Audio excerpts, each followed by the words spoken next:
또 이와 같이 돌밭에 뿌려졌다는 것은 이들을 가리킴이니 곧 말씀을 들을 때 즉시 기쁨으로 받으나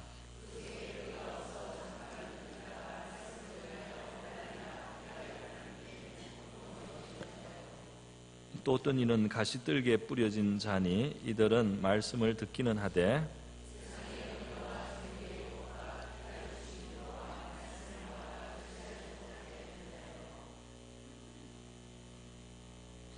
좋은 땅에 뿌려졌다는 것은 같이 읽겠습니다. 시작. 좋은 땅에 뿌려졌다는 것은 곧 말씀을 듣고 받아 30배나 60배나 100배의 결실을 하는 자니라. 아멘. 네, 이 시간은 우리 마가복음 4장 말씀으로 30배, 60배, 100배의 결실 5번째 말씀을 드리겠습니다. 오늘 말씀의 제목은 재물의 유혹을 물리치라, 그런 주제가 되겠습니다. 이 큰 오늘 마가복음 계속 우리 수요일날 저녁에 말씀을 나누는 이 말씀은 주제가, 가장 큰 주제는 뭐냐면 하나님 나라의 비밀이라고 예수님이 말씀했습니다. 하나님 나라의 하나님의 나라가 작동하는 비밀이 있는데, 그 원리가 있는데 그것을 설명해 주겠다 예수님께서. 그러면서 씨를 뿌리는 그 풍경을 비유로 삼아서 하나님 나라가 어떻게 작동하는지를 설명을 해주셨습니다. 그래서 농부가 씨를 뿌리는 그 평범한 사건이지만 거기에는 굉장히 깊은 의미가 들어있다. 그것이 바로 하나님 나라의 중요한 비밀을 설명해 줄 수 있는 좋은 도구다, 예수님이 그러면서 설명을 해주셨습니다. 그래서 일단 중요한 것은 하나님 나라가 너희 속에 역사하기 위해서는, 하나님 나라를 너희들이 경험하고 누리게 되기 위해서는 하나님의 말씀이 반드시 필요하다. 왜냐하면 그 씨앗이니까, 하나님의 말씀이 바로 그 씨앗이기 때문에 하나님의 말씀을 받아들임으로써, 그 말씀을 믿음으로써, 그 말씀을 지킴으로써 하나님의 나라가 너희들 속에 역사한다. 영어로 좀 말하면 워킹한다.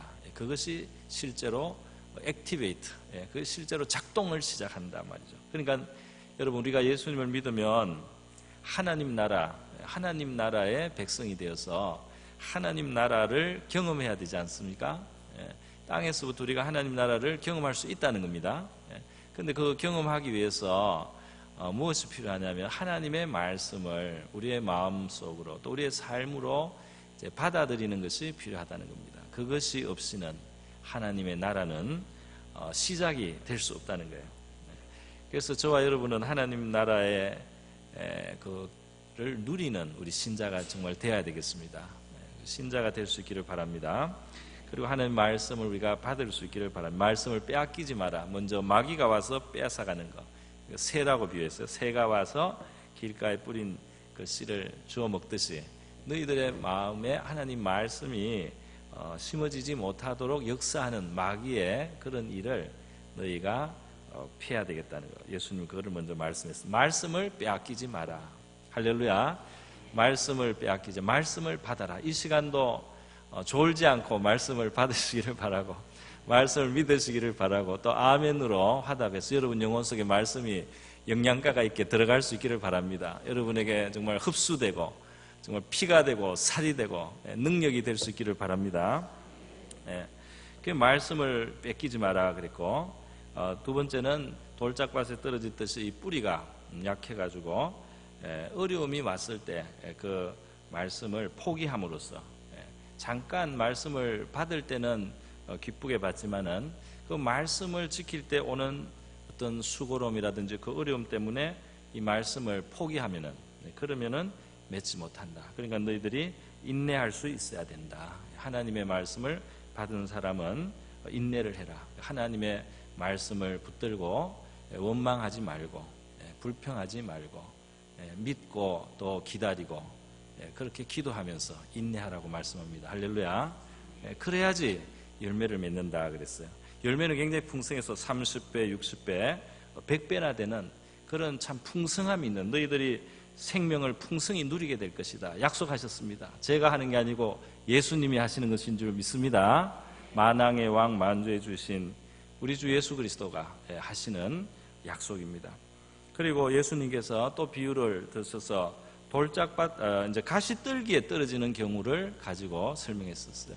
씨앗이 가시떨기 있는데 떨어지면은 그것이 자라다가 기운이 막힌단 말이죠. 영양을 뺏기고 거기에 햇볕을 가리고 또 찔리기도 하고 말이죠. 이렇게 해서 그 시들시들하게 돼서 제대로 결실을 못하는 그런 것처럼 너희들이 어떤 요소들을 조심하지 않으면 너희들이 기운을 다 뺏겨서 너희들의 그 기운이 다 빨려서 너희들은 천국의 풍성함을 누리지 못하게 된다. 그러니까 조심을 해라. 그래서 첫 번째 그 가시떨기로 예수님이 그 말씀하신 것이 세상 염려라고 했습니다.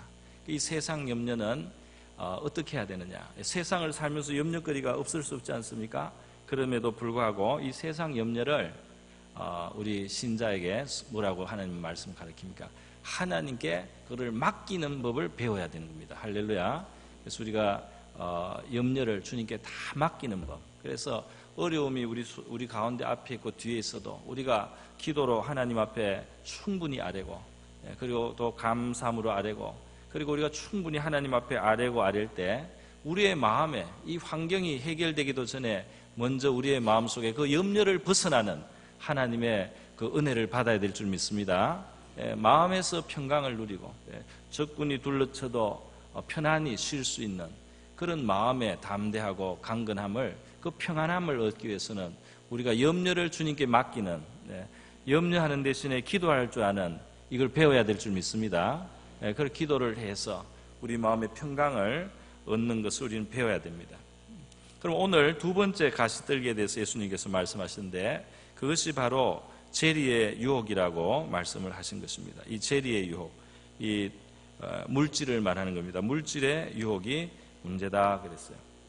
오늘 이 말씀을 전하기 위해서 제가 다시 한번 성경을 생각해보고 묵상해보니까 이게 분명한 것이 뭡니까? 성경은 이 물질 자체를, 또 돈 자체를 나쁘다고 하지는 않습니다. 사실은 굉장히 긍정적으로 많이 나타나는 것을 알 수가 있어요. 잠언 11장, 잠언에 보면은 돈 버는 방법이 많이 나와 있습니다. 그래서 제가 청년들한테는 지난 여름에도 우리 청년부에 가서 제가 특강으로 돈 버는 방법에 대해서 잠언 구절을 많이 인용을 했어요. 성경에는 돈 버는 방법이 나옵니다. 잠언 11장 4절 같은 데 보면 건면한 남자는 재물을 얻느니라 그랬어요. 돈 벌려면은, 재물을 얻으려면은 부지런해야 된다. 그게 한 가지 조건입니다.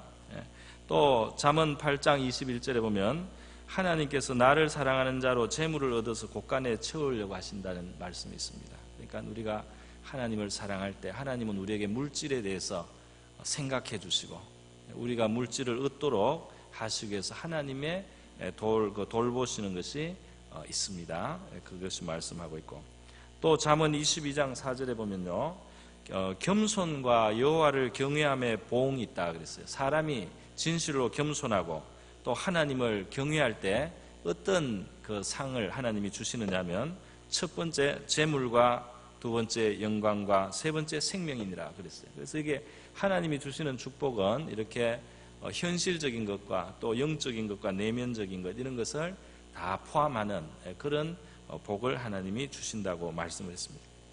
겸손한 사람은 사실 또 노력하기도 하죠. 겸손한 사람은 이렇게 참 함부로 하지 않고 말이죠. 겸손하다는 건 참 좋은 겁니다. 또 하나님을 경외할 때 복이 오는 것입니다. 전도서 10장 19절에 보면 돈은 범사에 응용이 된다. 그래서 돈을 굉장히 긍정적으로 말했어요. 범사에 응용돼. 쓸모가 많단 말이에요. 돈이 있으면 이것도 할 수 있고 저것도 할 수 있고 범사에 응용이 될 수 있다. 그러나 물질에 대해서 이와 같이 유용한 면을 성경이 많이 말하고, 또 하나님은 우리에게 재물을 얻을 능력을 주시는 그런 하나님이라고 신명기 8장에 말씀을 하면서도 중요한 것은 그 물질 자체가 아니고 그 누구에게 그 돈이 있느냐, 그 돈을 도대체 누가 관리하느냐, 이런 것에 대해서 성경이 관심을 갖습니다. 그래서 잠언 14장 24절 말씀을 보면 지혜로운 자의 재물은 그의 면류관이다 그랬어요. 지혜로운 사람이 돈을 가지면 이게 면류관이에요. 이것이 굉장히 아주 그 영광스럽게 그렇게 잘 쓰일 수 있고 그게 굉장히 큰 덕이 됩니다. 그러나 미련한 자의 소유는 다만 그 미련한 것이니라. 사람이 하나님 앞에서 미련한 채로 소유가 많으면 그것이 별로 가치가 없다, 이렇게 말씀을 하고 있습니다.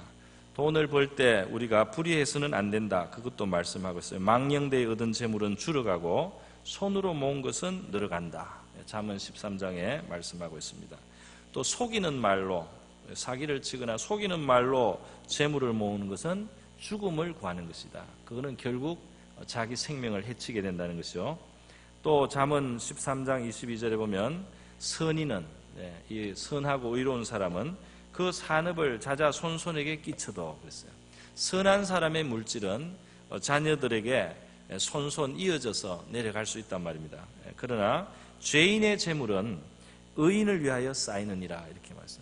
죄인이 욕심을 내고 또 불의한 방법을 다 동원해서 재물을 쌓아놓으면 결국은 하나님이 들고 가신다는 겁니다.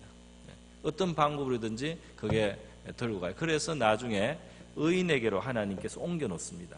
그렇게 된다고 성경이 말씀을 하고 있어요.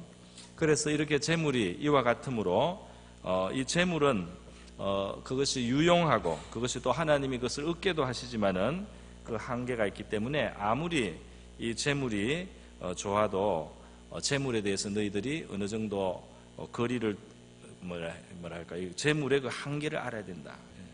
그래서 대저 재물은 영영이 있지 못한다. 그래서 재물이 늘어난다 할지라도 거기에 치심치 말라. 재물이 많아진다고 그게 마음을 쏙 뺏기면은 안 된다 그랬어요. 또 잠언 23장에 보면 너가 어찌 허무한 것에 주목하겠느냐. 주목하지 마라. 정령이 재물은 날개를 내어 하늘에 나는 독수리처럼 날아가리라. 재물은 있다가도 순식간에 사라질 수 있단 말이죠. 재물이 더 많다고 오래 사람이 가는 게 아니고 재물이 많던 사람도 한순간에 재물을 잃을 수도 있다는 것입니다. 그리고 이 재물은 할 수 없는 일도 많이 있다. 불의한 재물은 무익하다고 했고 재물은 하나님이 진노하실 때 우리를 돕지 못한다고 잠언 11장에 말씀하고 있습니다. 그런데 이제 이 재물이 정말 그 자체로는 문제가 아니지만 정말 문제가 되는 것은 언제냐? 우리가 재물을 하나님 자리에 이제 놓을 때라는 거죠. 재물이 하나님이 우리가 대해야 될 그 하나님께 가야 될 사랑을 재물이 받고 하나님께 우리가 둬야 될 그 의지를 재물이 대신할 때, 다시 말해서 재물이 하나님이 될 때, 우리 하나님이 될 때, 그때 문제가 된다는 것입니다. 진짜 재물이 넉넉할 때는 마음이 편안하고 말이죠. 하나님을 멀리 떠나도 아무렇지도 않고 재물이 있고 통장에 숫자가 많이 있으면은 마음이 편안하고 말이죠. 그러면은 이제 이게 문제가 되는 겁니다. 재물이 자기를 평안을 주니까 이게 문제가 돼요. 재물 때문에 마음이 든든하면은 이게 재물이 하나님이 아닌가 조심을 해야 돼요. 재물이 없지만 하나님이 계시다 이렇게 하고 마음이 편하면 하나님이 저와 여러분이 하나님이신 줄 믿습니다. 재물이 좀 부족해도 하나님이 재물 위에 계시기 때문에 그것을 우리가 좀 자유할 수 있어야 되겠는데요. 재물을 의지하는 자는 패망한다 그랬어요. 그러나 의인은 푸른 잎사귀 같이 번성하리라고 말씀했습니다. 이 돈이 하나님의 자리를 대신해서 우리의 사랑을 뺏어가면 안 된다 그랬어요. 그래서 돈을 사랑하는 자는 직분을 맡을 자격에서 문제가 됩니다. 감독이 되기 어렵고, 그 다음에 말세의 정상 중에 사람의 죄 중에 하나가 돈을 사랑한다는 것인데 이 하나님보다 돈을 중하게 여긴다는 겁니다. 그래서 예수님께서 마태복음 6장 24절에서 한 사람이 두 주인을 섬기지 못한다. 혹 이를 미워하거나 저를 사랑하며 혹 이를 중히 여기며 저를 경외하며 둘 중에 하나가 주인이 되고 하나는 주인이 안 되는 겁니다. 그래서 하나님이 주인이냐 말이죠. 그리고 돈이 주인이냐, 이것이 중요하다 그랬어요. 너희가 하나님과 재물을 겸하여 섬기지 못하느니라 그랬습니다. 제가 영국에서 우리 노회에서 장로님들 많이 모일 때 이야기를 해서 우리 11조 이야기를 했는데 그 장로님들이 사업을 많이 하시니까 그런 이야기를 했습니다. 장로님, 이 11조가 말이죠, 수입이 많을 때 하기가 쉽습니까? 수입이 적을 때 하기가 좋습니까? 이렇게 물었어요. 우리가 상식적으로 생각하면 수입이 많으면 하기가 좋지 않습니까? 왜냐하면 11조 하고 나도 쓸 게 많으니까, 그죠? 수입이 적을 때는 11조를 떼면은 그 최저 생활에 부족할 수도 있잖아요. 그래서 이게 상식적으로 생각하면은 수입이 많을 때는 11조를 떼도 많이 남으니까 11조 하기 좋단 말이죠. 그런데 그 장로님이 어두운 얼굴로 진실을 말했습니다. 그분의 진실은 뭐냐? 사실은 많을 때가 더하기 어렵습니다. 이게 뭡니까? 분명히 하나님이 더 쓸 것을 많이 줬는데 욕심이 생겨가지고 그 많이 드리는 게 아까운 거예요. 그러니까 이게 문제가 되는 거예요. 드리는 게 아깝지 않기를 축원합니다. 우리 믿음이 드리는 것이 기쁜 믿음이 되면 좋겠어요. 그렇다고 너무 막 드리기만 하고 굶고 이래서는 안 됩니다. 그래서 하나님이 10분의 1만 딱 이제 말씀하셨는데, 믿음의 조상들이 그것으로 신앙을 고백을 하고 하나님이 주인이시다, 하나님이 모든 걸 주신다, 그런 아마 고백의 표현도 되었던 것 같습니다. 여러분, 이 주인을 한 주인, 하나님이 주인이 되고 재물이 주인이 되면 안 된다, 성경이 이렇게 말하고 있는데요. 이 말씀이 마태복음 6장에 있습니다. 그런데 이 마태복음 6장의 그 본문의 문맥에서 예수님이 강조하신 것이 있습니다. 그것은 뭐냐면은 너희의 눈이 밝아야지 온몸이 밝다는 말씀을 거기서 하셨어요. 너희들의 눈이 밝아져야지 너희들의 생활 전체가 진리 가운데 있게 된다, 이 말입니다. 우리의 눈이 어떻게 밝아져야 되느냐? 예수님이 두 가지를 거기서 말씀했어요. 두 가지를 볼 줄 아는 눈이 밝아야 된다, 그거예요. 첫째는 뭐냐면 마태복음 6장에 겁니다. 하늘에 있는 창고를 볼 줄 알아야 된다. 할렐루야. 이 땅에만 너희 창고가 있는 것이 아니고 하늘 창고가 있다는 것을 알아야 된다. 그런데 저는 이 하늘 창고가 우리가 죽고 나서 보상받는 것, 이런 것만 말하는 게 아니라고 믿어요. 이 창고는 우리를 위해서 필요할 때 열리는 창고입니다. 열리는 창고예요. 그래서 우리가 하나님 앞에 행한 수고나 헌신이나 또 이 드린 것들이 말이죠, 창고에 있는 거예요. 그것이 없어진 것이 아니고 있단 말입니다. 그래서 우리가 필요할 때 필요한 양을 하나님이 더 주실 수 있는 그런 하늘 창고가 너희들에게 있다는 것을 알아라. 땅에 너무 쌓으려고 하지 말고 하늘 창고가 있다는 것을 알아라. 하늘 창고를 보려면 눈이 좀 좋아야 됩니다. 그 믿음의 눈이 좋아야지 하늘 창고가 보이는. 그래서 하나님께 기쁘게 드린 것들에 대해서 아까워하지 않는 거죠. 이것이 잃어버린 것이 아니기 때문에. 또 다른 사람을 위해서 넉넉하게 베푼 것도 잃어버린 것이 아니다, 이 말입니다. 그것이 우리에게 창고에, 잃어버리지 않는 창고, 또 이자도 상당히 높은 창고에 있다, 은행에 들어가 있다 말이죠. 그리고 주님께서 눈과 관련해서 하신 말씀이 바로 주인을 알아보는 눈입니다. 무엇이 너희들을 정말 책임져주는 주인이냐, 그것이 물질이냐, 너희가 소유하고 있는 물질이 정말 너희를 보장해주는 존재냐, 아니면 눈에는 보이지 않지만 살아계신 하나님이 너희들의 삶을 보장하시는 그런 존재냐, 그거를 어느 것이 진짜 주인인지를 알아보는 눈이 밝아야 된다, 그렇게 예수님이 말씀을 하는 거예요. 저와 여러분의 눈이 밝아지기를 축원합니다. 그래서 우리 눈이 밝아져서 말이죠, 하나님이 정말 주인이고 하나님 뜻대로 우리가 살아가고 이렇게 하는 것이 최선의 길이라는 것을 알아야만 하는 것이죠. 시편 52편에 보면 사람이 하나님으로 자기 힘을 삼지 않고 오직 그 재물의 풍부함을 의지할 때 이것을 악인이라고 했어요. 그 악으로 든든하게 서지 못한다, 이렇게 말씀을 했습니다. 여러분, 우리가 이 재물의 유혹, 재물 때문에 하나님 앞에서 신앙을 우리가 약화시킨다든지 또는 우리가 믿음을 저버린다든지 이렇게 멀어지는 것, 하나님과 관계가 소원해지는 것, 이런 모든 문제들 해결하기 위해서 우리에게 필요한 성경적인 정말 중요한 구절들이 있어서 세 구절을 제가 결론적으로 이제 소개를 하겠습니다. 먼저는 전도서 6장 2절 말씀인데요. 전도서 6장 2절.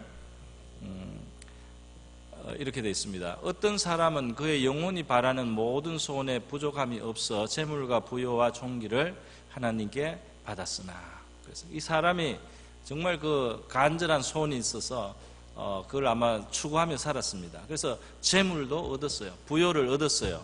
그것 때문에 존귀가 따라옵니다. 받았습니다. 분명히. 그런데 이어지는 말씀이 뭐냐?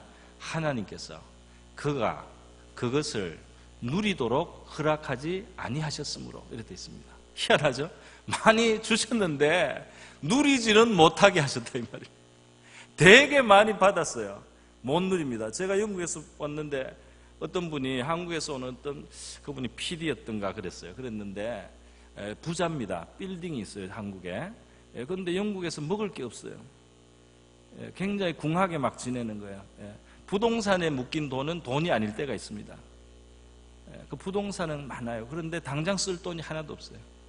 그래서 막 너무 궁핍하게 지내는 거, 어렵게 계속 그래요. 이게 부동산에서 돈이 안 나와요. 어떻게 돼가지고. 복잡한 사정이 있는 거죠. 그래서 하나님이 그 사람한테 어려운 시간을 주더라고요. 재산이 많은데도 불구하고. 저는 그 TV에서 가끔씩 이제 재벌 같은 분들이 이렇게 나왔을 때 이렇게 한 가지 보는 그게 있는데, 그 표정을 봅니다. 표정을 보는데, 옛날에 보니까 즐거운 사람이 잘 안 보이더라고요. 표정을 보니까 다 무거워요. 굉장히 무거워요. 뭔가 많은 걱정을 하면서 늘 지내는 그런 표정이에요. 웃는 상이 별로 없어요. 걱정을 하더라고요. 누리지를 못하는 뭔가 있는 거예요. 굉장히 나라를 위해서는 도움이 됩니다. 나라를 위해서 많은 사람들에게 직장을 주고, 많은 사람들에게 직장을 주고, 뭐 그걸로 펀드도 만들고 뭐 여러 가지 하는데요. 무슨 기금도 만들어주고 이렇게 하는데, 자기는 고민이 많아요, 늘.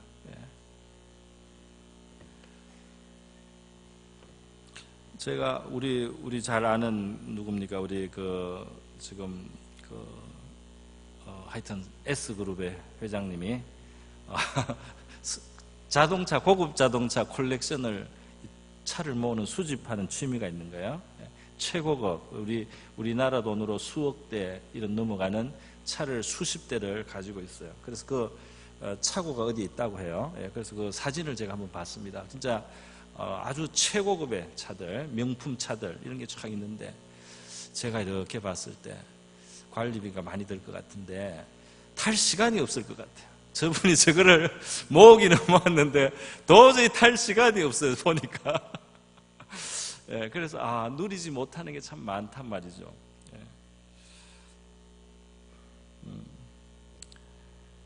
여러분 많이 받았지만은 누리지 못하는 거, 그 하나님이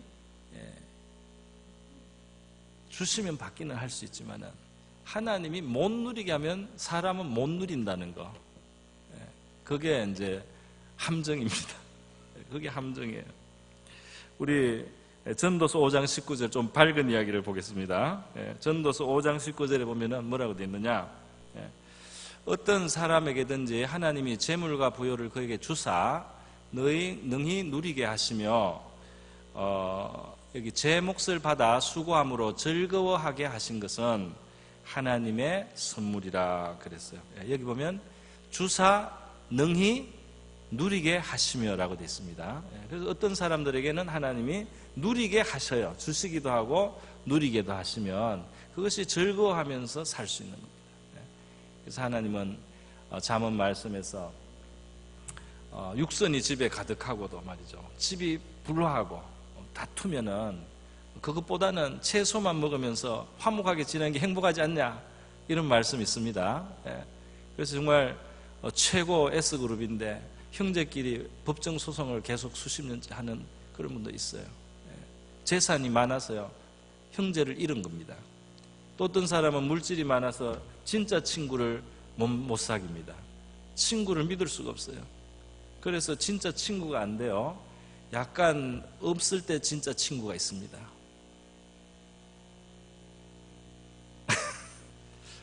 우리 한 분이 아멘 하셨어요. 여러분도 아멘입니까?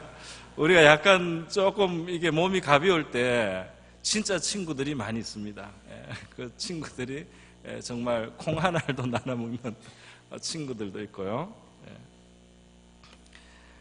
그래서 마지막으로 디모데전서 6장 17절에 보니까 이렇게 되어 있습니다. 이거는 이제 디모데에게 그 목회를 하는 디모데에게 하나님이 주시면, 너는 이 세대의 부한 자들을 명해서 마음을 높이지 말게 하라는 거예요. 재물이 있다고 마음이 높아져서 사람이 교만해지면 안 된다는 말이에요. 정함이 없는 재물에 소망을 두지 말게 하라. 재물에 소망을 두지는 말게 하라는 거예요. 그건 뭐 재물을 무시하라는 뜻이 아니고, 소망은 다른 곳에 있습니다. 오직 우리에게 모든 것을 뭐라고요? 후히 주사 그리고 누리게 하시는 하나님께 두라.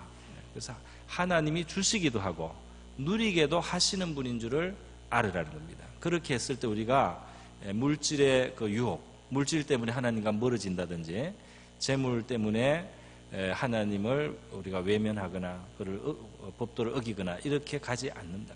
그렇게 우리가 물질보다 하나님을 분명히 앞세울 때 우리에게 누림이 있을 줄 믿습니다. 누림이 있어요. 그리고 우리에게 이 하늘나라의 말씀으로 말미암는 그 열매가 맺어지는 30배, 60배, 100배의 삶이 이루어질 줄 믿습니다.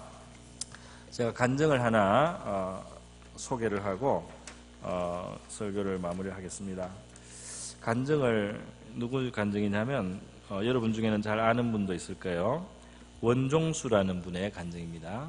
이분은 지금은 미국의 디트로이트 병원 혹은 오크워드 병원 암 전문의로 계신 분인데, 이분이 청소년 시기에 은혜를 많이 받았습니다.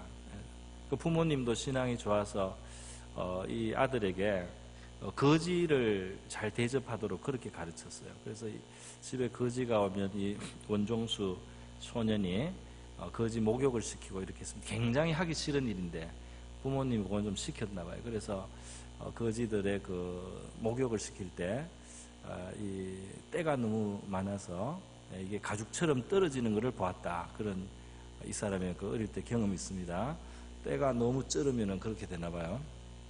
그렇게 이제 했는데 청소년 때 하나님께서 이분에게 은혜를 주셔서 교회에서 기도를 많이 하고 철야를 많이 했다 그래요. 자기가 교회 청소년이 그러니까 교회에서 철야기도 많이 하고 성경 읽는 게 좋아서 성경 많이 읽고 계속 그렇게 생활했는데 등수는 전교 350등 350등 그래서 기도를 많이 하는데 어느 날 밤에는 하나님께서 종수를 불렀습니다.